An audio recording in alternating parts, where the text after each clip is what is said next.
Son los secretos del antiguo Egipto que durante miles de años permanecieron sumergidos bajo el Mediterráneo.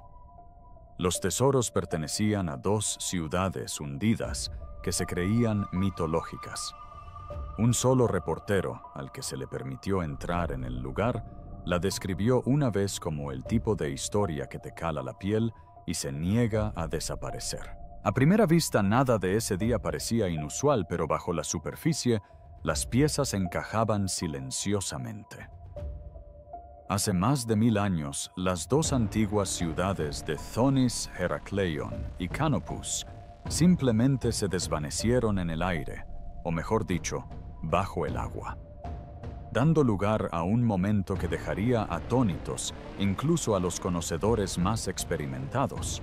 Empezaron a circular rumores, se hicieron preguntas en voz baja, y quienes creían saber la verdad pronto se dieron cuenta de que no era así. Esta es la aterradora historia tras la ciudad hundida de Egipto y los secretos que guarda.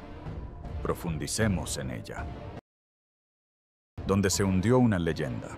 Durante siglos, la historia de una gran ciudad portuaria egipcia perdida bajo las olas se susurró en fragmentos mitad mito, mitad relato histórico. Historiadores griegos antiguos como Heródoto escribieron sobre un lugar llamado Heraklion, un bullicioso centro donde comerciantes de todo el Mediterráneo atracaban junto a barcazas egipcias, donde templos a dioses y diosas se alzaban sobre canales y donde estatuas colosales recibían a los visitantes a las puertas de la ciudad. Mientras tanto, los registros egipcios hablaban de una ciudad llamada Thonis, fundamental para la vida marítima del reino. Durante mucho tiempo, los estudiosos asumieron que se trataba de dos lugares separados, hasta que la evidencia comenzó a sugerir que podrían ser uno solo. Sin embargo, a pesar de todas las referencias en pergaminos y piedras, nadie pudo precisar su ubicación. A lo largo de los siglos, la costa del delta del Nilo en Egipto se desplazó, los terremotos sacudieron el suelo y el mar avanzó tierra adentro. Lo que quedaba de esta legendaria ciudad parecía haber sido absorbido por el Mediterráneo. Para muchos arqueólogos, Heraklion o Thonis habían quedado fuera del alcance del descubrimiento. Eso cambió en el año 2000, cuando el arqueólogo subacuático Frank Gaddio dirigió un equipo del Instituto Europeo de Arqueología Subacuática IEASM en las aguas poco profundas de la bahía de Abukir, a unos 8 kilómetros de la actual costa egipcia. Utilizando equipos de prospección avanzados, comenzaron a identificar tenues anomalías bajo capas de arena y arcilla. Lo que encontraron superó sus expectativas. Los restos de un extenso paisaje urbano preservado bajo el mar, con sus contornos aún visibles en el lecho marino, sus monumentos y artefactos congelados en el tiempo. El sitio se extendía sobre una superficie impresionante, más grande de lo que muchos se habían atrevido a imaginar. Un entramado de calles y canales insinuaba un intrincado plan urbano. Los muros del canal se alzaban del lodo en largas líneas rectas. Los restos destrozados de los muelles aún se extendían hacia donde antaño se alzaba la orilla. Los cimientos de los templos se asentaban donde habían sido colocados miles de años atrás, con sus piedras talladas con jeroglíficos que aún susurraban el nombre de la ciudad. Entre los hallazgos más impresionantes se encontraban 3 estatuas colosales, cada una tallada en granito rojo, que representaban a un faraón, a su reina y al dios Hapi, la personificación divina del Nilo. Estas enormes figuras de varias toneladas cada una habían sido derribadas pero no destruidas y yacían como si el mar las hubiera sepultado. Sus superficies estaban desgastadas pero aún lo suficientemente afiladas como para leer las inscripciones que antaño proclamaban el poder y la piedad de la ciudad. Quizás la prueba más decisiva fue una gran estela de piedra con decretos del faraón Nectanebo I. Contenía tanto el nombre egipcio de Thonis como el griego de Heraklion, lo que demostraba por primera vez que ambos nombres pertenecían al mismo lugar. No eran dos ciudades perdidas, sino una sola, y sus ruinas se encontraban aquí. Pero ¿cómo había desaparecido tan completamente una metrópolis tan próspera? Los relatos históricos apuntaban a desastres naturales, violentos terremotos que sacudieron el delta, acompañados de inundaciones masivas y el tipo de actividad sísmica que podía disolver el suelo sólido en instantes. Los geólogos modernos llaman a este proceso licuefacción del suelo. Cuando esto ocurre, edificios, calles y barrios enteros pueden hundirse abruptamente. Sumado a la intrusión del mar, esto podría haber sido un desastre para una ciudad construida a orillas del agua. Los conocedores de las capas de sedimentos del yacimiento sugieren que la destrucción de Heraklion podría no haber sido un evento único, sino una reacción en cadena. Un terremoto podría haber dañado los cimientos de los grandes templos y muelles, provocando la inclinación y el derrumbe de secciones de la ciudad. Un segundo desastre podría haber ocurrido años después, fragmentando lo que quedaba y dispersándolo por la bahía. Con el tiempo, el sedimento del Nilo cubrió las ruinas, encerrándolas durante siglos. Las implicaciones fueron asombrosas. Heraklion había sido el principal puerto de entrada a Egipto antes del auge de Alejandría, controlando el comercio, los impuestos y el flujo de mercancías entre el Nilo y el Mediterráneo. Su caída habría alterado el equilibrio de poder, alterando no solo la historia marítima de Egipto, sino también su situación política y económica. Incluso hoy solo se ha excavado una fracción del yacimiento.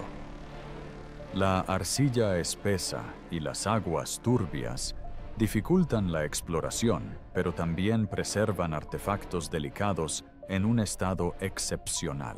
Se han recuperado barcos de madera, monedas de oro, pesas de bronce, vasijas ceremoniales y joyas intrincadas, cada una pieza de un rompecabezas que abarca siglos.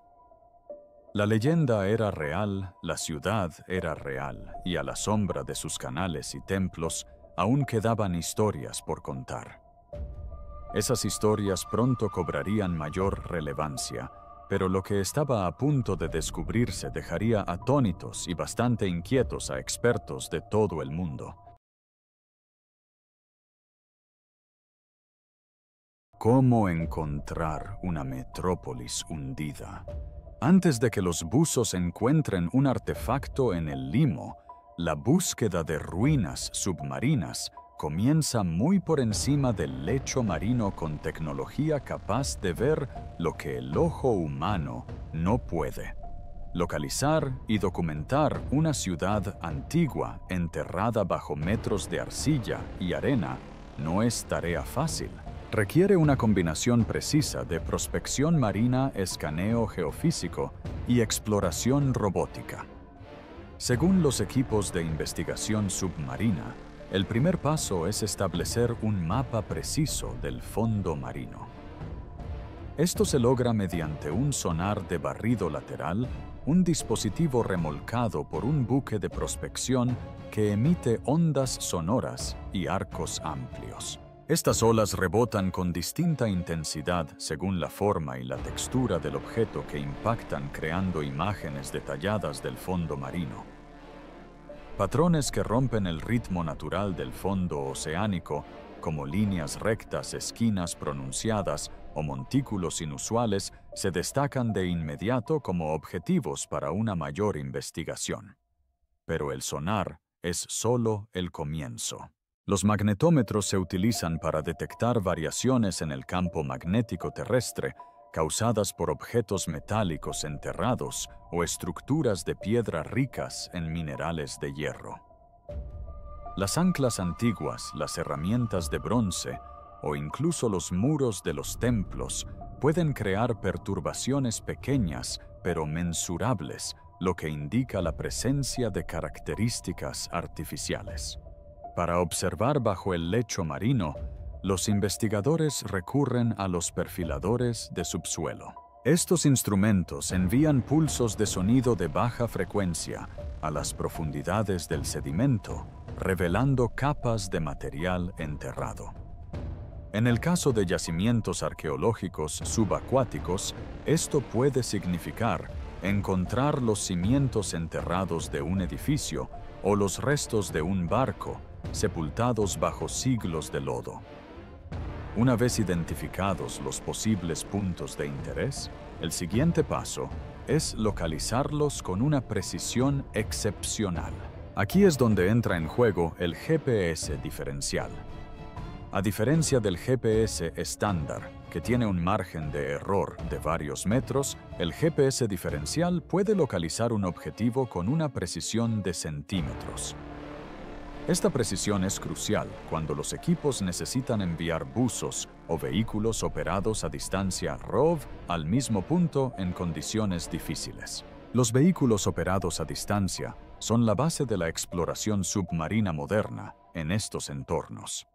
A diferencia de los buzos, los ROV pueden permanecer sumergidos durante largos periodos, maniobrar en espacios reducidos y operar en zonas que podrían ser demasiado peligrosas para los humanos.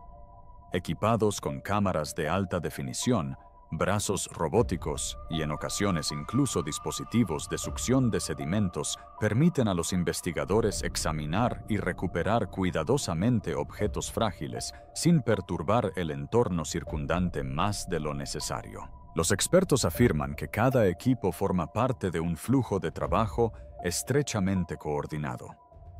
El proceso comienza con amplios estudios cartográficos que pueden abarcar varios kilómetros cuadrados. Estos estudios generan listas de anomalías que básicamente son catálogos de cualquier cosa inusual bajo las olas. Luego viene la fase de reducción con el escaneo específico de anomalías prometedoras, seguida de la inspección visual mediante ROV o buzo, y finalmente la documentación y recuperación. Uno de los mayores desafíos es el propio entorno. Las aguas donde se encuentran estos sitios suelen ser turbias con una visibilidad reducida a 1 metro o menos. Las corrientes pueden desplazar el equipo o levantar nubes de sedimentos inutilizando incluso las imágenes de cámara más nítidas. El limo es otro enemigo constante. Los artefactos delicados pueden quedar ocultos bajo capas gruesas, lo que significa que los investigadores deben retirarlos lenta y metódicamente para evitar daños. Incluso con la mejor tecnología, la paciencia es esencial. Las anomalías en el sonar podrían resultar ser simplemente formaciones rocosas naturales. Las lecturas del magnetómetro podrían provenir de escombros modernos. Cada pista falsa debe comprobarse antes de seguir adelante, y a veces pueden pasar años antes de que se haga un solo descubrimiento confirmado. Sin embargo, para los investigadores la recompensa vale la pena.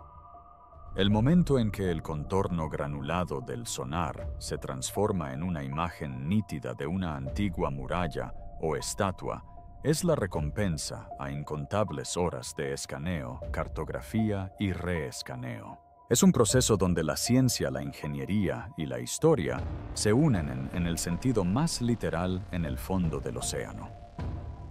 En los últimos años, las mejoras en el sonar de alta resolución y la cartografía 3D han revolucionado la velocidad y la precisión de la arqueología subacuática. Lo que antes tardaba semanas en cartografiarse ahora se puede hacer en días, y los modelos resultantes permiten a los equipos sobrevolar virtualmente una ciudad antigua antes de siquiera descender a ella en persona. Esto no solo reduce el riesgo de dañar restos frágiles, sino que también ayuda a los investigadores a planificar su estrategia de excavación con antelación. Todo esto significa que cuando llega el momento de investigar una pista prometedora, el equipo ya sabe exactamente a dónde va y qué busca.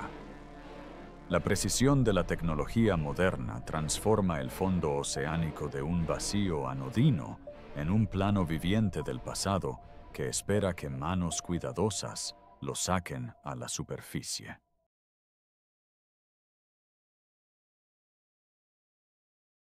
Tesoros en la arcilla.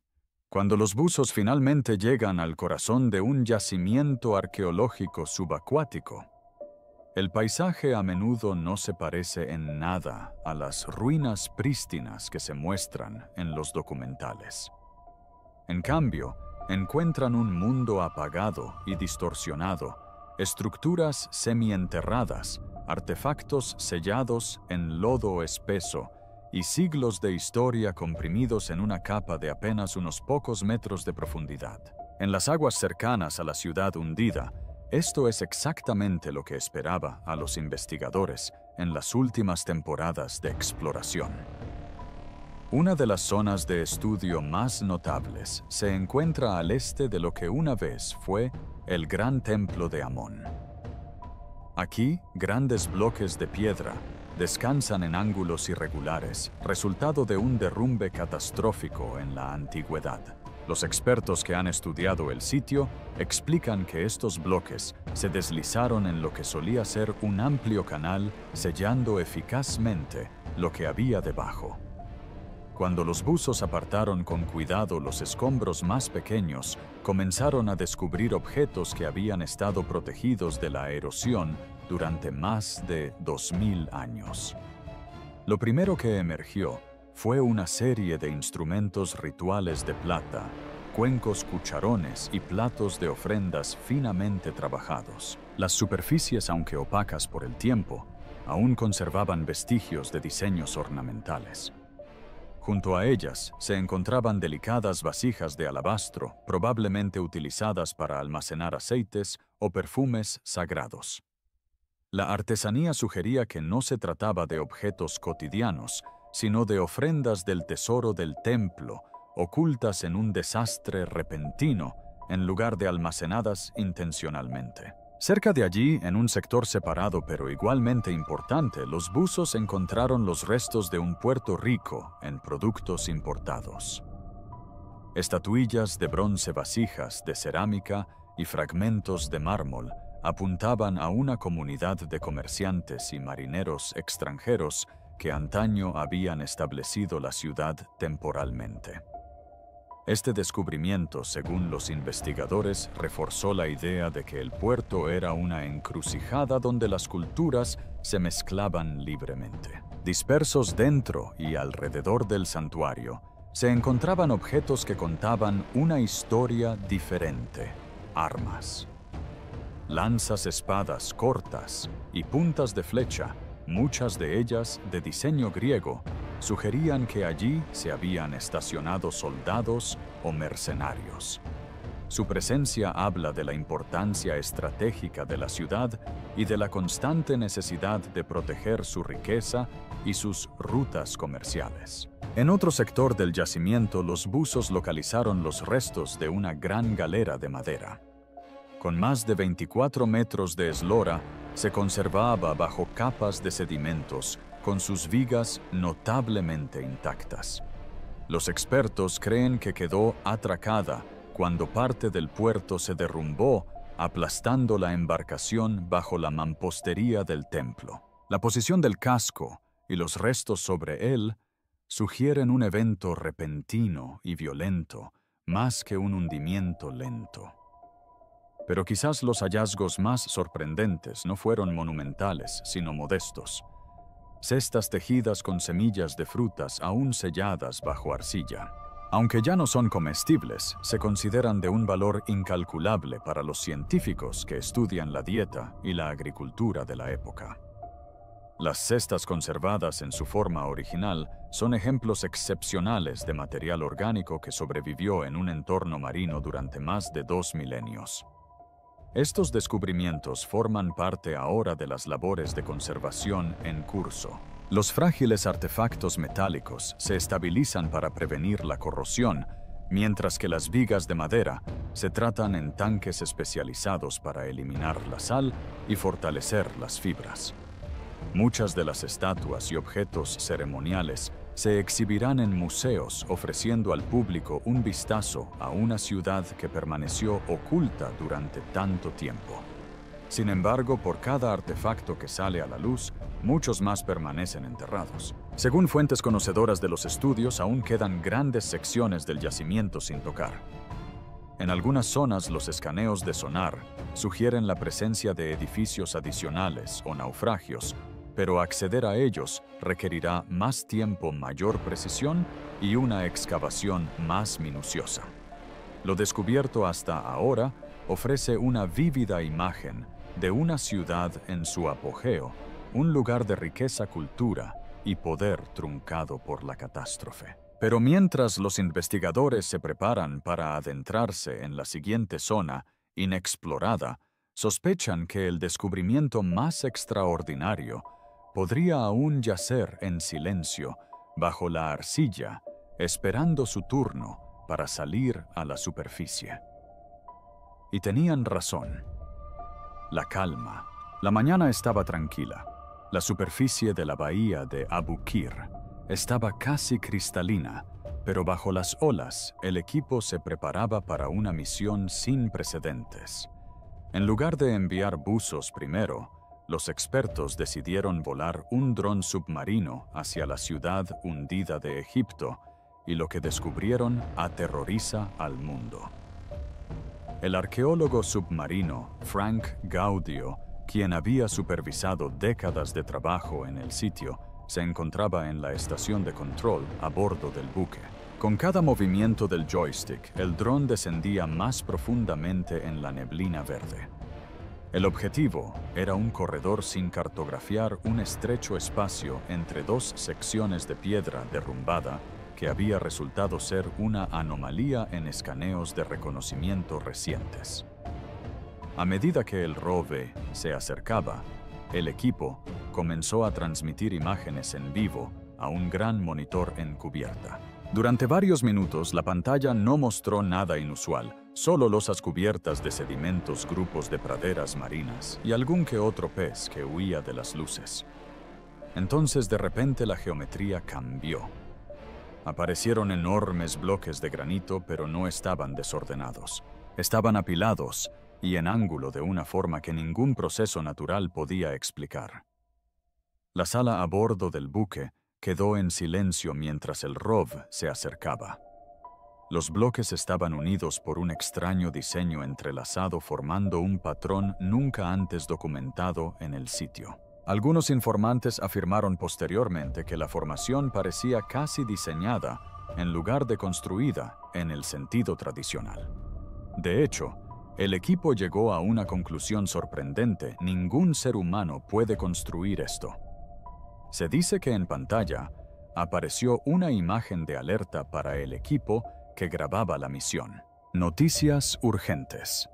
El equipo no solo había descubierto algo nuevo, sino que lo que veían sugería que los límites conocidos de la ciudad hundida estaban incompletos. Frank ajustó la posición del dron, moviendo la cámara para revelar que la formación se extendía mucho más allá del corredor, desapareciendo en el cieno como el borde de una avenida olvidada. Al pasar las luces del ROV sobre una de las caras de piedra, emergió una tenue talla desgastada casi por completo por siglos bajo el agua, pero aún reconocible como parte de una antigua inscripción. El problema residía en su ubicación.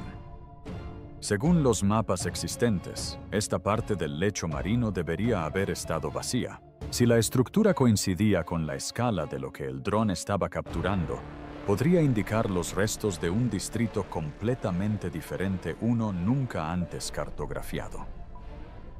En cuestión de horas, la noticia se extendió por la red de comunicaciones de la expedición y el equipo comenzó a redactar el anuncio oficial para la comunidad científica, y solo se permitió la entrada a un reportero. El descubrimiento trajo consigo una implicación alarmante. Si esta sección de ruinas recién descubierta se derrumbó de la misma forma catastrófica que el resto de Heraklion, significaba que la magnitud del antiguo desastre fue mucho mayor de lo que creían los investigadores. La magnitud de la licuefacción del suelo, la energía de los eventos sísmicos y la velocidad de la destrucción de la ciudad debían reconsiderarse. Algunos expertos supuestamente expresaron su preocupación de que estas mismas condiciones geológicas, aunque poco frecuentes, aún pudieran amenazar a las ciudades modernas del delta en la actualidad. La idea de que semejante devastación pudiera repetirse arrasando distritos enteros en cuestión de minutos le daba más peso sin duda. El mundo exterior apenas comenzaba a procesar lo que significaba, pero para el equipo de la bahía de Abukir, una verdad ya estaba clara. La historia de Heraklion acababa de volverse mucho más grande de lo que nadie había imaginado. Ciencia, seguridad y salvamento. En los días posteriores al descubrimiento se informó que la misión pasó del descubrimiento a la preservación. Las imágenes del dron submarino proporcionaron una imagen clara pero incompleta de las ruinas recién identificadas. Para comprender completamente a qué se enfrentaban el equipo de investigación, tuvo que realizar una evaluación meticulosa del sitio, buscando un equilibrio entre la curiosidad arqueológica y la urgente necesidad de proteger las frágiles estructuras de daños mayores. Ingenieros navales trabajaron codo con arqueólogos para crear un modelo 3D detallado de la zona mediante sonar multihaz y fotogrametría. Esto les permitió reconstruir la formación digitalmente, obteniendo una réplica segura y manipulable para su estudio en tierra. Según fuentes internas, este paso es esencial en las obras de conservación del patrimonio subacuático, ya que las condiciones pueden cambiar rápidamente. Una tormenta inesperada podría desplazar los sedimentos, ocultar un elemento clave o incluso desestabilizar una sección de las ruinas. Frank Gaudio supervisó la fase inicial de estabilización. Se colocaron sacos de arena con peso estratégicamente para evitar que los escombros sueltos se desplazaran hacia el corredor principal. Al mismo tiempo, los buzos instalaron una serie de marcadores discretos para guiar futuras expediciones hacia puntos de interés precisos. Este tipo de intervención controlada es vital. A diferencia de los naufragios en aguas profundas, los yacimientos en aguas poco profundas son vulnerables tanto a las fuerzas naturales como a la actividad humana como la pesca y el buceo no autorizado. Mientras tanto, el Ministerio de Turismo y Antigüedades de Egipto inició la coordinación con expertos en conservación para determinar qué artefactos, si los hubiera, podrían recuperarse de forma segura sin comprometer la integridad del yacimiento.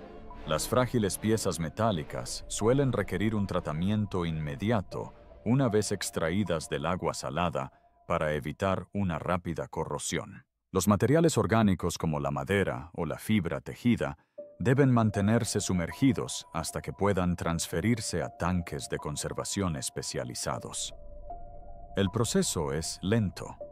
Los buzos están entrenados para no extraer los artefactos directamente del limo, sino para excavar cuidadosamente a su alrededor utilizando dragas de agua a baja presión que retiran el sedimento con cuidado sin dañar el objeto. Cada hallazgo se etiqueta, registra y fotografía en su ubicación original antes de ser trasladado.